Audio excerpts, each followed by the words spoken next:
الله به قصر النبوة أي حكم أن لا نبي بعده. أما بعد فأعوذ بالله من الشيطان الرجيم.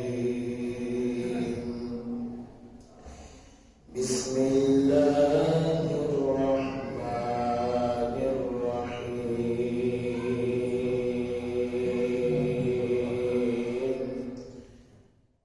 يا أيها الذين آمنوا كما آمن الناس. وقال النبي صلى الله عليه وسلم: جددوا إيمانكم. كيف نجدد إيماننا يا رسول الله؟ فأكثروا بقول لا إله إلا الله. وقال تعالى في شأن حبيبه ومحبوبه ومعشوقه: إن الله وملائكته يصلون على النبي يا أيها الذين آمنوا صلوا عليه وسلموا تسليما. تشرك اللهم صل على سيدنا ونبينا وشفيعنا وحبيبنا ومولانا محمد صلى الله عليه وآله وأصحابه وبارك وسلم. اللهم صل على سيدنا ونبينا وشفيعنا وحبيبنا ومولانا محمد صلى الله عليه وعلى آله وأصحابه وبارك وسلم. حمد بحات مرخدا باكرا إمادة مصطفى كرام. عاكدا ما تضوي روحها دبأزت فنجت روحها. لا إله إلا الله. لا إله إلا الله. لا إله إلا الله. لا إله إلا الله. لا إله إلا الله. لا إله إلا الله. لا إله إلا الله. لا إله إلا الله. لا إله إلا الله. لا إله إلا الله. لا إله إلا الله. لا إله إلا الله. لا إله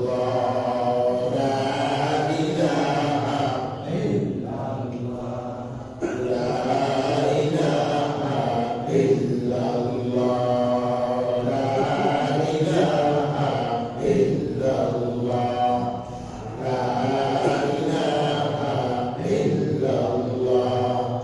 لا إله إلا الله. لا إله إلا الله. لا إله إلا الله. لا إله إلا الله. لا إله إلا الله. لا إله إلا الله. محمد رسول الله صلى الله عليه وسلم. مدينة যাইতে পারলাম না মদিনা, দেখতে পারলাম না মদিনা, যাইতে পারলাম না মদিনা, দেখতে পারলাম না। আমি অসহায় তাই এত দূরে রই, আমি অসহায় তাই এত দূরে রই, শুধু সালাম জানাই মদিনা, যাইতে পারলাম না মদিনা, দেখতে পারলাম না মদিনা, যাইতে পারলাম না মদিনা, দেখতে পারলাম না। মদিনার নাম কত মধু,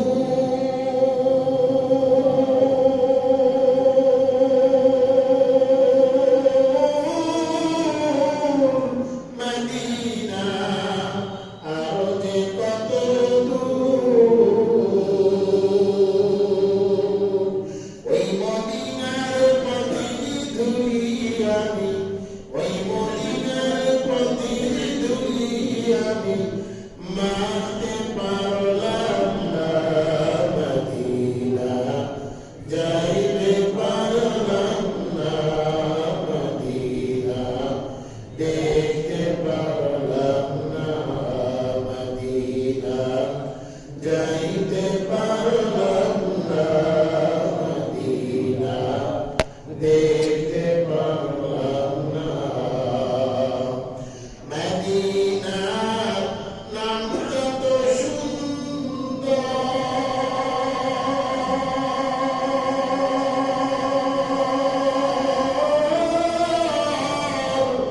মদিনা কেসে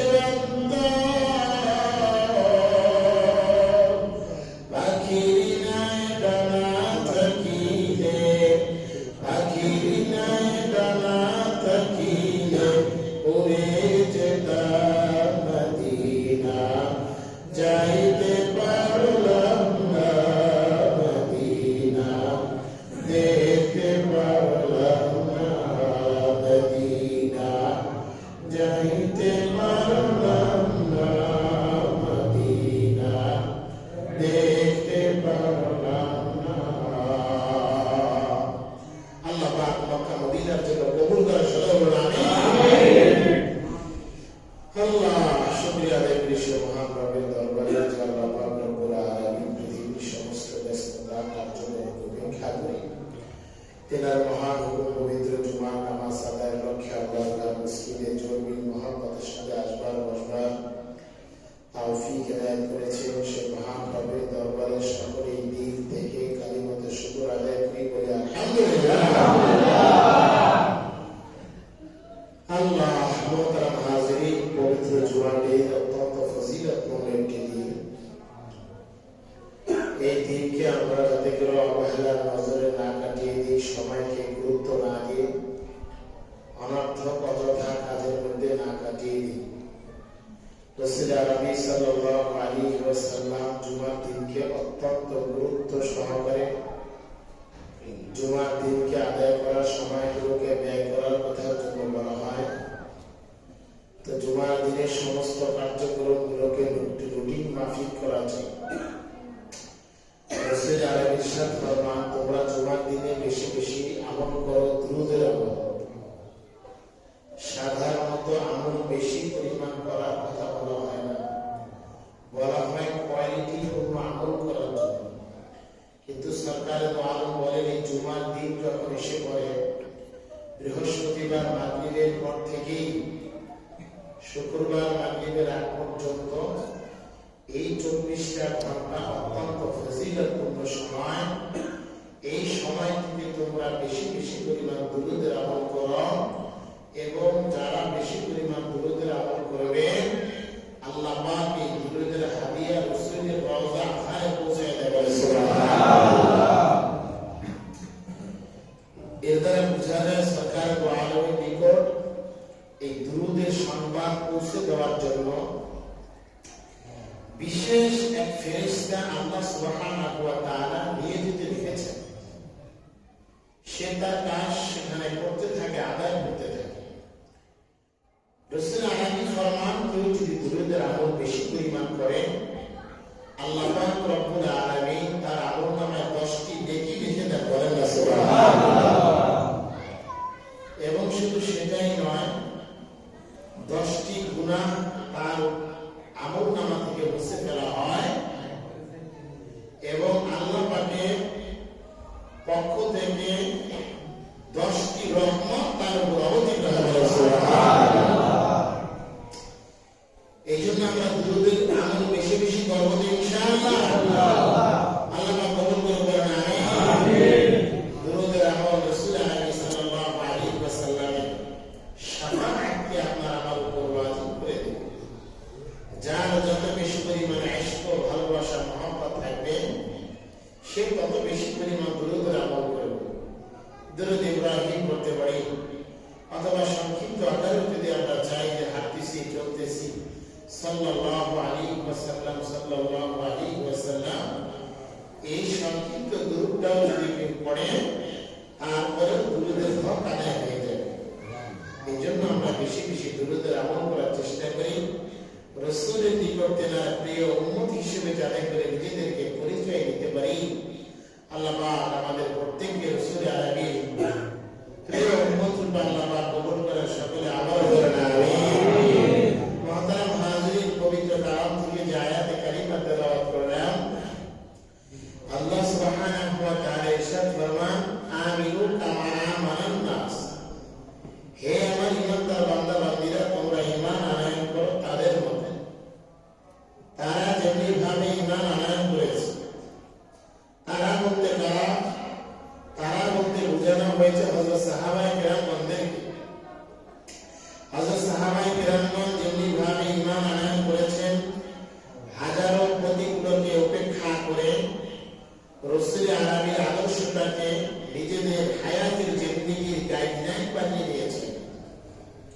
বিভিন্ন ধরনের বাধা বিপত্তিকে উপেক্ষা করে কোরআন এবং সুন্নাহকে যারা আগলে রেখেছেন, দ্বীন ইসলামকে যারা আগলে রেখেছেন, সীসা ঢালা প্রাচীরের ন্যায় রাসূল আরবীর সম্মুখে যারা নিজেদের জীবনকে বাজি রেখেছেন, সেই সাহাবায়ে কেরামদেরকে মডেল স্বরূপ আল্লাহ পাক বলেছেন যে সেই সাহাবায়ে কেরামদের মতো তোমরা তোমাদের ঈমানকে বানিয়ে নাও।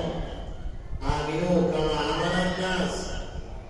অথচ সেই সাহাবায়ে কেরামদেরকে বেঈমানেরা, মুশরিকের দলেরা তারা বলতো যে তারা বোকার স্বর্গে বেঁচে আছে, তারা দুনিয়ার কিছু বোঝে না।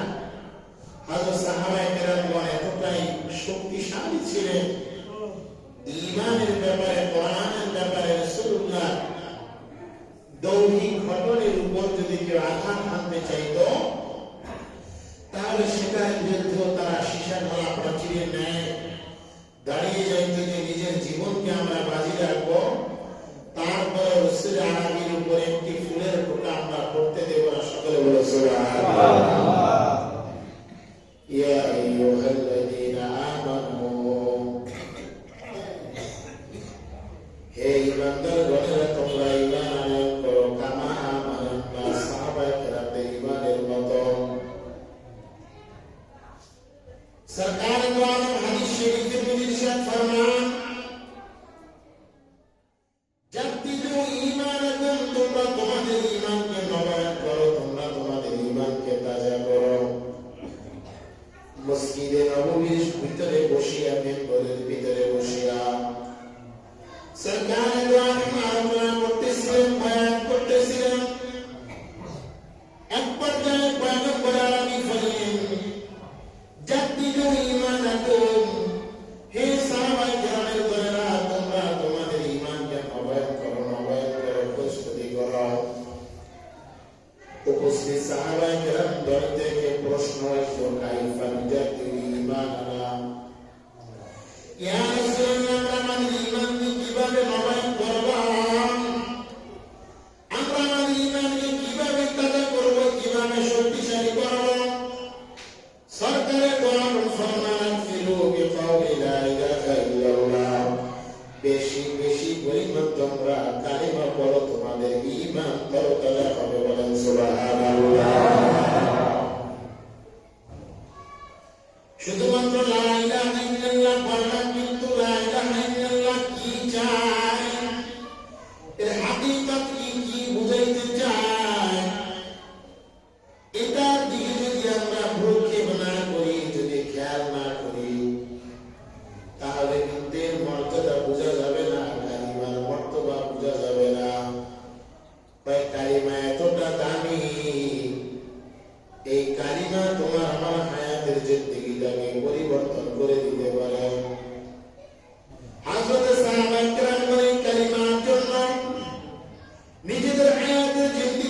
আমি সাহাবী দুনিয়াতে বেঁচে থাকতে ইসলামের উপর কেউ আঘাত হানো।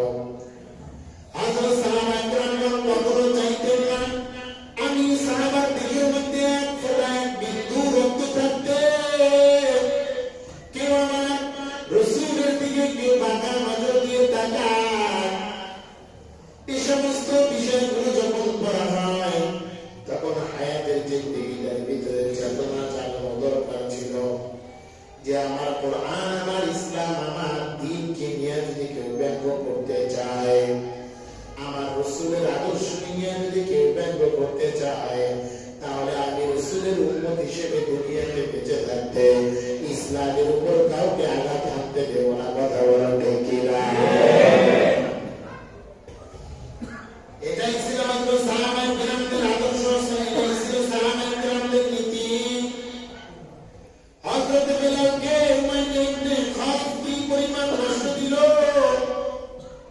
উমাইয়া ইবনে খালিদ দুনিয়ার এমন কোন শাস্তি, এমন কোন কষ্ট ছিল না যেই কষ্টগুলো হযরত বেলালকে দেওয়া হয় নাই। ওই কষ্ট শুনবো তো, ওই কষ্ট অনুভব করবো তো দূরের কথা, আমরা আমাদের গায়ে পিঁপড়ার কামড় পর্যন্ত আমরা সহ্য করতে পারি না। অথচ হযরত বেলালকে কি পরিমাণ রক্ত ঝরানো হইল! উমাইয়া ইবনে খালিদ যখন শুনতে পাইলেন হযরত বেলাল তার জবান দ্বারা এক আল্লাহকে আল্লাহ বলে স্বীকার করে, এক আল্লাহকে আল্লাহ বলে তার জবান দ্বারা স্বীকার করে, যখন এক আল্লাহকে ওয়াহদানিয়তের পরিচয় যখন হযরত বেলাল দিতে শুরু করল, যখন জবান দ্বারা বলতে লাগলো আহাদ আহাদ আহাদ, দুনিয়াতে আর কেউ শরীক নাই, মহান রব একমাত্র রব আল্লাহ, ওই রবের সাথে অন্য কাউকে শরীক করা যাবে না। এই বিষয়টা যখন উমাইয়া ইবনে খালিদ যখন শুনতে পাইলাম, ওনার অন্যান্য খাদেমদেরকে ডাক দিয়ে বলে, খাদেমেরা এই যে দেখা আমার টাকা ক্রয়কৃত গোলাম মূর্তিকে সেজদা না দিয়ে আল্লাহকে আল্লাহ বলে ডাকে, দ্রুত চলে যাও, তাকে শাস্তির ব্যবস্থা করো, তাকে কষ্ট দিতে শুরু করো। হযরত বেলালকে মরুভূমির ভিতরে নিয়ে যায়। দেখবেন আমাদের দেশের দেশ গ্রামের ভিতরে গরম বালু দ্বারা মুড়ি ভাজা হয়, মুড়ি ভাজা হয়। ওই গরম বালুর ভিতরে যখন চালগুলো পড়ে যায় তখন এই চালগুলো মোটা হয়ে যায়, মুড়ি আকারে ধারণ করে নেয়। কয়েক তৎকালীন জমানায় তার চেয়ে বেশি পরিমাণ গরম বালু, এতটা গরম বালু, ওই বালুর উপর হযরত বেলালকে শয়ন করিয়ে দেওয়া হয়। হযরত বেলালকে শয়ন করে দেওয়া হয়, বুকের উপর প্রচন্ড গরম পাথরগুলো রেখে দেওয়া হয়, হযরত বেলালকে চাপ দেওয়া হয়, হযরত বেলালের উপর গরম উত্তপ্ত আগুনের কয়লাগুলো রেখে দেওয়া হয়, নিচে গরম বালু চাপ দেওয়া হয়, বুকের উপরে বিভিন্ন গরম পাথরের চাপ দেওয়া হয়, যে গরম কয়লাগুলো রাখা হয়। হযরত বেলাল তার শরীর থেকে এত বেশি পরিমাণ রক্ত ঝরার কারণে পানির মতো রক্ত বের হতে লাগলো। প্রচন্ড উত্তপ্ত গরম কয়লাগুলো মুহূর্তের মধ্যে নিভে গেল। এতটা কষ্ট হযরত বেলালকে দেওয়া হয়, অন্যান্য সাহাবায়ে কেরামদেরকে এতটা কষ্ট দেওয়া হইতো।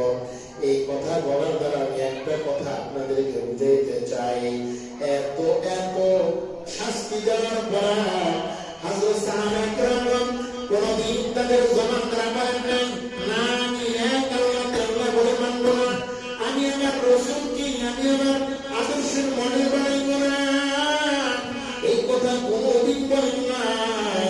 সুতরাং আজও যদি কোরআনের উপর, ইসলামের উপর যদি কেউ আঘাত আনতে চায়, আমরা আমাদের রাসূলের মধ্যে ঈমানের শক্তিতে বলিয়ান করে বলে দেব, আমাদের দেশের ভিতরে এক ফোঁটা রক্ত থাকতে ইসলামের উপর, কোরআনের উপর কোন বেঈমানকে আঘাত আনতে দেব না। ঠিক কিনা বলো? মুসলমান যুবক, ঈমানের শক্তিতে বলিয়ান হতে হবে, ঈমানকে নড়বড় করা যাবে না। যেদিকে মন চায় সেদিকে ডাক দিতে চলে যাওয়া যাবে না। নিজেদের ঈমানকে বলিয়ান করতে হবে। পয়গম্বর আরবি জানতে আমাদের বিশেষ জানাই ঈমান রাখা এতটা কঠিন, হাতের ভিতরে প্রজ্বলিত আগুনের কয়লা রাখা যতটা কঠিন ভাবে ঈমানটা রাখা তার চেয়ে কঠিন হয়ে যাবে। পৃথিবীর মধ্যে এমন কিছু মুমিন যারা ফজরের সময় নিজেদেরকে ঈমানদার বলে ডাক দেয়, অথচ সন্ধ্যার সময় লোকটা বেঈমান হয়ে যাবে তার কথা বলা, তার উঠার ভাবভঙ্গিমা দেখে। তার মানে সকালবেলা মুমিন থাকবে, বিকালবেলা বেঈমান হয়ে যাবে। সে নিজেও জানবে না কখন আমি বেঈমান হয়ে গেলাম, কখন কোন কথা বলার দ্বারা কোন আকীদা নিজের দিলের মধ্যে লালন করার মাধ্যমে আমি বেঈমান হয়ে গেলাম। এই জন্য যুবক, ঈমানকে হেফাজত করা তোমার আমার নিজের দায়িত্ব, আখিরাতকে হেফাজত করা নিজের দায়িত্ব। ঈমানকে যদি দুনিয়াতে হেফাজত করতে না পারো, দুনিয়ার হায়াতের জিন্দেগিতে যদি ঈমানকে হেফাজত করতে না পারো, তাহলে ঈমানদার আখিরাতে সফলতা অর্জন করা যাবে না। এই জন্য আমি আমার যুবক ভাইদেরকে বলবো, বৃদ্ধ বাবাদেরকে বলবো, পদ্মানি সীমা বন্ধুদেরকে আমি বারবার বলি, একটা পুরুষ যেভাবে কবরের জগতে যায়, কবরের জগতে যাওয়ার পরে তাকে প্রশ্ন করা হয়, মা রব্বুকা ওয়া মা দীনুকা ওয়া মা নাবিয়ুকা। এই পুরুষের প্রশ্নের মতে আমার মাকেও প্রশ্ন করা হবে, আমার যুবতী বোনকেও প্রশ্ন করা হবে। সুতরাং এই কথা ভেবে কোনো সাক্ষীতে দেওয়ার সুযোগ নাই। আই মনে করে পুরুষরাই জান্নাত, পুরুষরাই জাহান্নামে যাবে না। পুরুষের জন্য যেভাবে জান্নাত আছে, জাহান্নাম আছে, এই তেমনিভাবে মা বোনদের জন্য জান্নাত এবং জাহান্নামের ব্যবস্থা করে রাখা আছে। এই জন্য আমাদের মা বোনদের ঈমানগুলোকে খাদিজাতুল কুবরা রাদিয়াল্লাহু তাআলা আনহা, আম্মা আয়েশা সিদ্দিকা রাদিয়াল্লাহু তাআলা আনহা, হযরত সুমাইয়া রাদিয়াল্লাহু তাআলা আনহা, হযরত ফাতিমা জোহরা রাদিয়াল্লাহু তাআলা আনহার মতো ঈমানগুলোকে বুদ্ধ করতে হবে, শক্তিশালী করতে হবে। কারণ যদি কখনো ইসলামের জন্য, কোরআনের জন্য, দিনকে রক্ষার জন্য কোন বেঈমানের সাথে যুদ্ধের জন্য ডাক এসে যায়, আমার মা বোনরা যাতে করে কোন পুরুষকে যুদ্ধে যেতে বাধা না দিতে পারে, বাধা ভেঙে না। আপনারা জানেন বর্তমান যে পরিস্থিতি বিরাজমান করতেছে, বিষয়গুলো বোঝার চেষ্টা করেন। সরকার দীর্ঘ 1000 বছর আগে ভবিষ্যৎবাণী করে গিয়েছিলেন যে গাজওয়ায়ে হিন্দ কায়েম হবে। গাজওয়ায়ে হিন্দ, গাজওয়া শব্দের অর্থ হচ্ছে যুদ্ধ, মিশন অথবা আমরা যেটাকে বলি বেঈমান কাফেরদের সাথে যুদ্ধ সংগঠিত হয়। যেমন আমেরিকা এবং তালেবানদের সাথে আফগানিস্তানে যেটা হয়েছিল, এটাকেই বলা হয় যুদ্ধ। ইসরায়েল এবং হামাসের সাথে যেটা চলমান, এটাকে বলা হয় যুদ্ধ। বুঝার চেষ্টা করেন।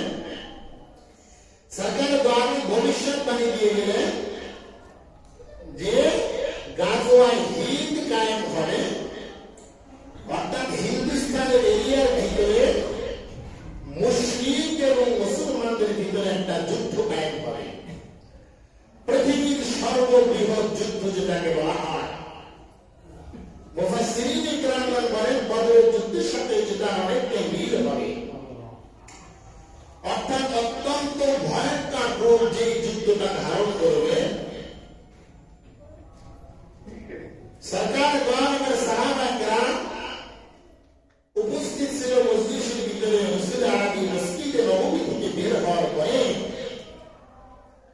রাসূল আরবি সাহাবা কেরামদেরকে বলেন, আকাশের দিকে তাকিয়ে রাসূল আরবি দীর্ঘ 3 বার দীর্ঘ নিঃশ্বাস নিলেন।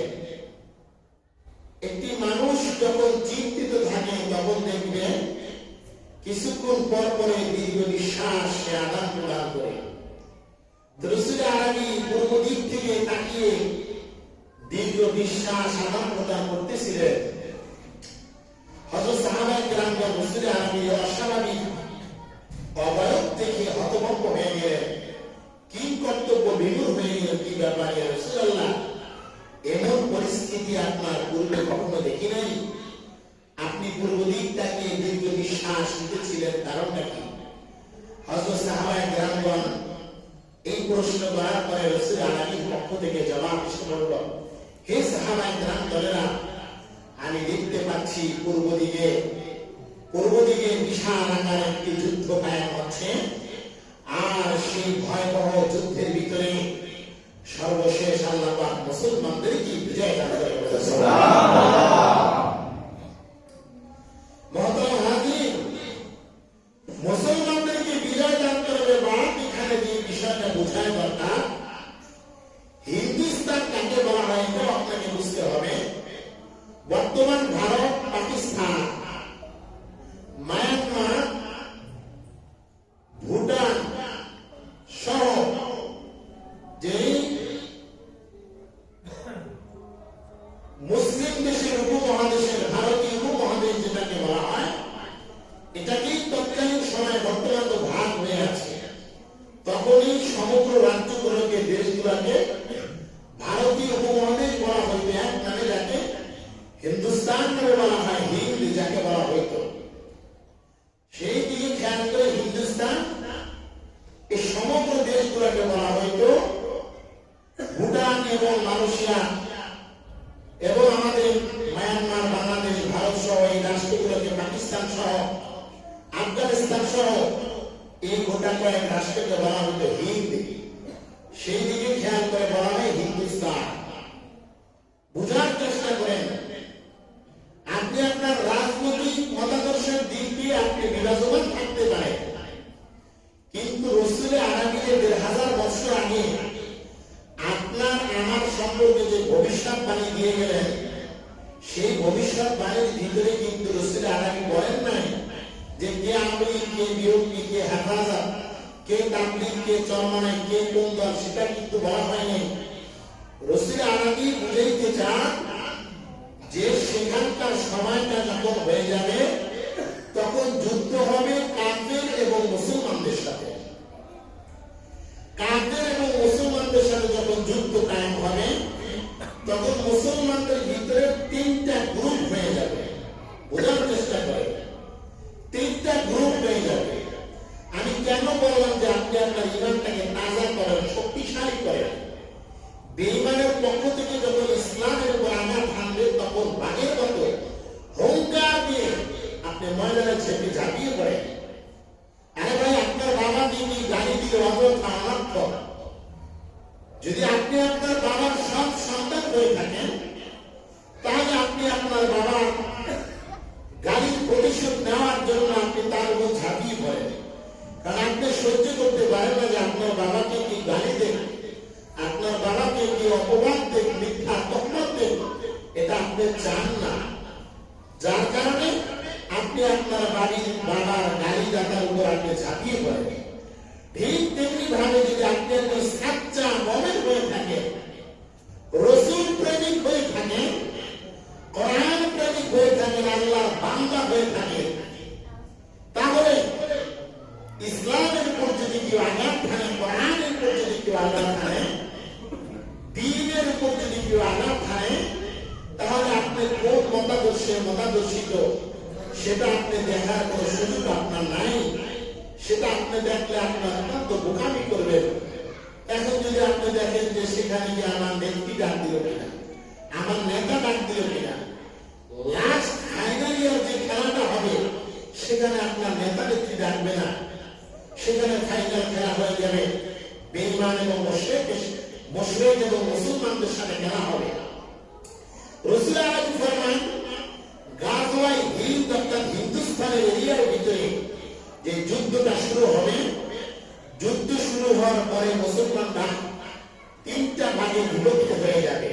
নাম্বার 1, একদল মুসলমান বেঈমানদের আধিক্যতা দেখে, তাদের শস্ত্র দেখে একদল মুসলমান ল্যাজ গুটায় পালাইব পিছন দিক থেকে।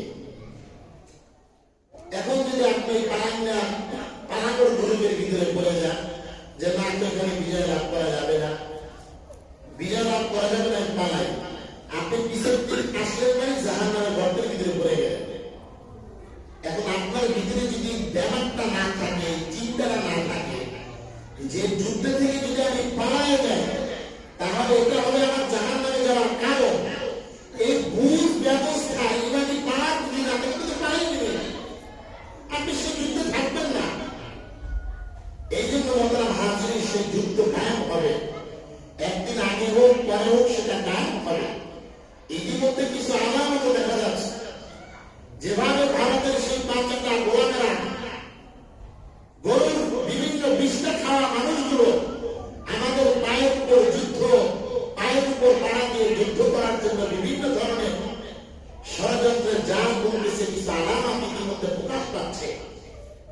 বিষয়গুলো মাথায় রাখে।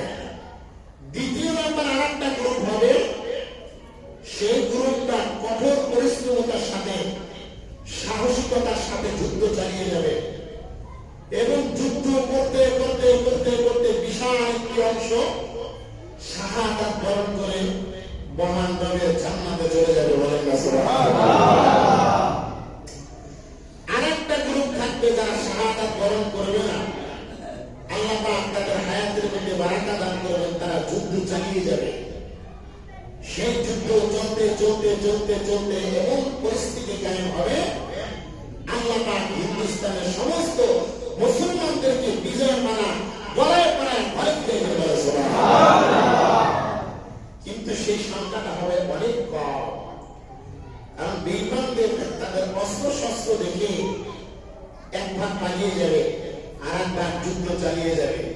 এই জন্য সময় থাকতে সতর্ক হওয়ার চেষ্টা করেন, কিছু শিখার চেষ্টা করেন, ইসলামের রসুলের আলামির বিভিন্ন বাণী নিয়ে রিসার্চ করেন, পড়েন। নিজে না জানলে যেখানে পাওয়া যায় আল্লাহওয়ালা বুজুর্গ বিভিন্ন যারা ইতিহাসবিদ আছেন, বিভিন্ন বই লিখে গেছেন, সেই বইগুলো পড়েন। একগুয়ামি এবং নিজের মন চাহি জিন্দেগি পরিচালনা করা পরিহার করে দেন। ইসলামকে জানেন, বোঝার চেষ্টা করেন।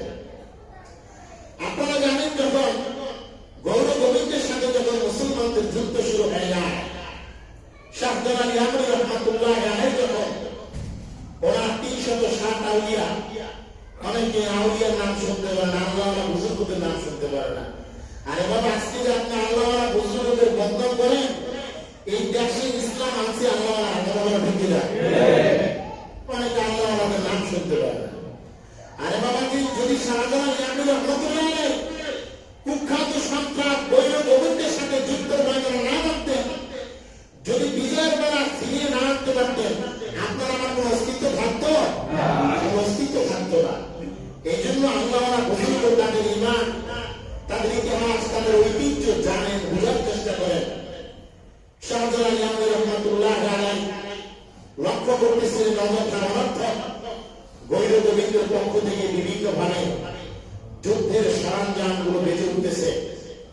তখন হযরত শাহজালাল ইয়ামনি রহমাতুল্লাহ আলাইহি নাসিরউদ্দিন নামে একজন বুজুর্গ ছিল, তার 360 আউলিয়া। আল্লাহওয়ালা বুজুর্গদের বদনাম এক জিনিস, আর বর্তমান আল্লাহওয়ালা মানে যারা ভণ্ডামি করে তারা হলো আর জিনিস। যারা শাহজালাল ইয়ামনি রহমাতুল্লাহ আলাইহির মাজারের চতুর্পাশে মোমবাতি জ্বালায়া লাল কাপড়ের সালুকা লাগায়া ভণ্ডামি করে, তারা ইসলামের চরম দুশমন। কোনো সন্দেহ আছে? কোনো সন্দেহ নেই। সুতরাং তাদের সাথে শাহজালাল ইয়ামনি রহমাতুল্লাহ আলাইহির কোনো সম্পর্ক নেই। অথবা এই জাতীয় আরো যারা মাজার বসায়া ভণ্ডামি করে, তারা কিসের গাজওয়া হিদ, কিয়ের ইসলাম, কিয়ের কি, তাদের নিয়ে কোনো অস্তিত্ব পাইবে না। এই জন্য তাদের বিষয়টা ভিন্ন, সম্পূর্ণ আলাদা। প্রস্তুতি নিতে হবে আমাদের।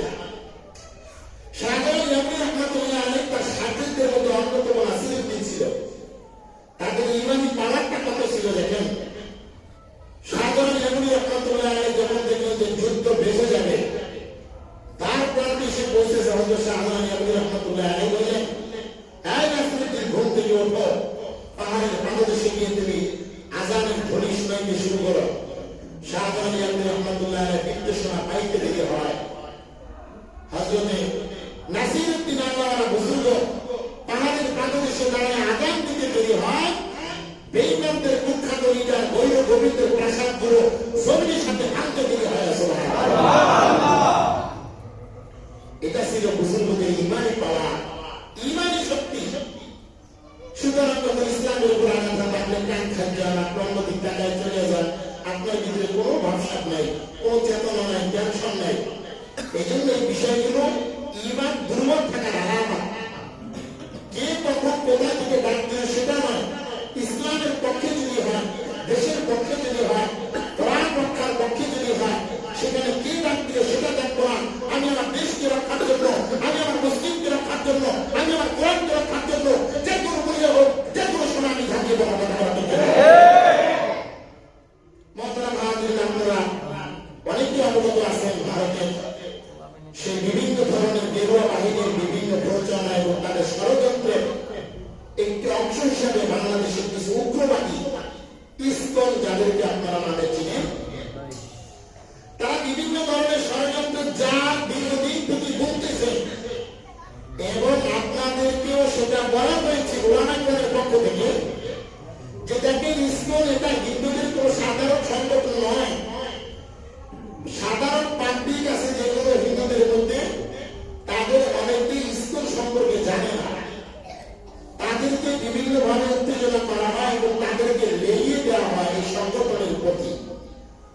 আসার জন্য। আপনারা জানেন 90% মুসলমানের দেশ। আমরা ঘুম থেকে যখন উঠি আজান শ্রবণ করার মাধ্যমে উঠি, যখন আমরা এশার নামাজ পড়তে আসি তখন আমরা আজান শুনি, দিনের বেলায় আজান শুনি, রাতের বেলায় আজান শুনি, ডানে মসজিদ বামে মসজিদ, কোরআনের মাদ্রাসার অভাব নেই। কিন্তু সেই 90% মুসলমানের দেশে একজন মুসলিম অ্যাডভোকেট সাইফুলকে হত্যা করা হলো, সেটা কতটা গভীর ষড়যন্ত্র হতে পারে। একটা সংখ্যালঘু দল হিন্দুদের ইসকন দল করতে এই যে একটা জঘন্যতম অপরাধ করা হইল, এই অপরাধের জন্য তাদের তো কোনো নমনীয়তা নাই, বরং তারা উল্টা নিরীক্ষক স্বরূপ। আপনারা জানেন বাংলাদেশের হাই কমিশনার উপরে ভারতের যারা আমাদের প্রতিনিধি আছে তাদের হাই কমিশনার রীতিমধ্যে হামলা করা হচ্ছে এবং সীমান্ত নিয়ে সেই গেরুয়া বাহিনীর পতাকা নিয়ে তারা বাংলাদেশের ঢোকার মতো পায় তারা করতেছে। সুতরাং এই ধরনের সংকেত গুলো বলে দেয় অতি শীঘ্রই গানওয়া হিন্দ কায়েম হবে। ওই গানওয়া হিন্দের জন্য আপনাকে আমাকে প্রস্তুতি নিতে হবে। আর সেই প্রস্তুতির জন্য পূর্ব শর্ত হইল ঈমানকে শিরিক মুক্ত করা, বেদাত মুক্ত করা, নিজেদের আমলগুলোকে স্বচ্ছ করার চেষ্টা করা। আমি আমার ইসলামের ইতিহাস জানি না, ঐতিহ্য জানি না, আমরা কিভাবে ইসলাম পাইলাম, কাদের মাধ্যমে পাইলাম, কাদের হাত ধরে ইসলাম এতটুকু এই পর্যন্ত পৌঁছে আসলো, সেই বিষয়গুলো আপনার আমার যদি জানা না থাকে, হযরত সাহাবায়ে কেরামদের জীবনী যদি জানা না থাকে, বাংলায় পাওয়া যায় হেদায়েতে সাহাবা, এই সাহাবাদের জীবনীগুলো যদি না পড়েন না জানেন, তাহলে আপনি ইসলামের রক্ষার জন্য এই জজবা দরকার, ইস্তিহার দরকার, সেটা আপনার আমার মধ্যে পয়দা হবে না। এই জন্য মোহতারাম হাজির, আপনাদেরকে নিজের হাত ধরে অনুরোধ করবো, শেষ জামানা খুব ভয়ঙ্কর পরিস্থিতি কায়েম হয়ে যাবে। সুতরাং এখন আর ঘুমানোর সময় নাই। গাফলতির জিন্দেগির ভিতরে নিমজ্জিত থেকে নিজের দুনিয়া আখিরাতকে বরবাদ করার কোনো সুযোগ নাই। এখন খুব চৌকন্ন থাকতে হবে, সতর্ক থাকতে হবে। এখন আমরা গৌরবীদের ভূমিকা থাকতে হবে না। হযরত শাহজালাল ইয়ামি রাহমাতুল্লাহ আলাইহি যেইভাবে চৌকন্ন এবং সতর্কতার ভূমিকা থেকে গৌরবীদেরকে মাটির সাথে মিশিয়ে দিয়েছেন, সেই ভূমিকা আপনাকে থাকতে হবে। সার্বক্ষণিক সতর্ক থাকতে হবে।